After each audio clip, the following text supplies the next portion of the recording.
katta biznes problemaga yechim bor. Bu qarzdorlar, ya'ni qarz qismi.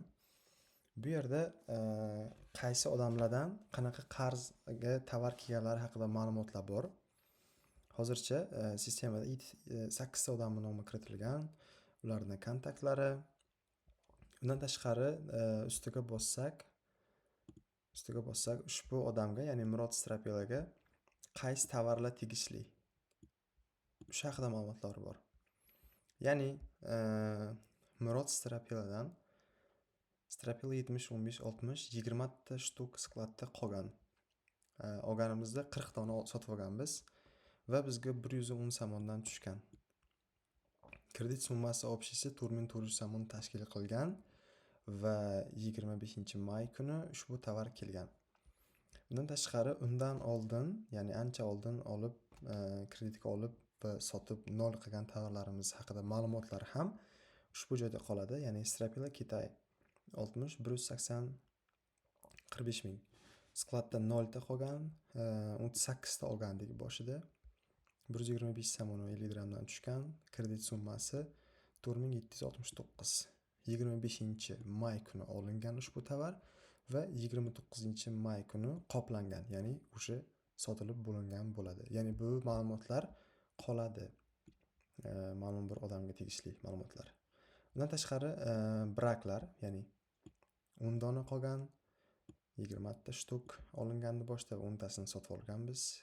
Значит 110 so'mdan tushgan, 2200 so'mga to'g'ri kelgan. Ya'ni 20 ta dona tovarimiz. Qoplash sanasi yo'q. Nima uchun? Chunki holi skladda 10 dona shtuk bor.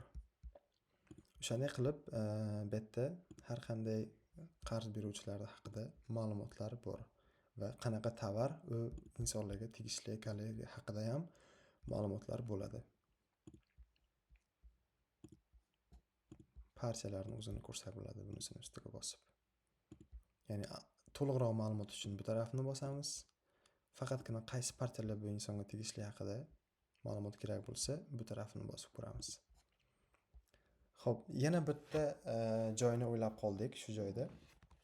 Ya'ni skladda qaysidir tovar turibdi va qaysi joyda qarzdorni qarz berganniki va qaysi joyda nalichi kelgan tovarlarni aniq bilmashi mumkin ishchilar. Misol uchun deylik, Strapila 70 15 60 ikkita postavka bo'lgan, ya'ni Murod Strapiladan qarzga kelgani bor va o'zimiz nalichi olganimiz bo'lishi mumkin, ya'ni ushbu Strapiladan.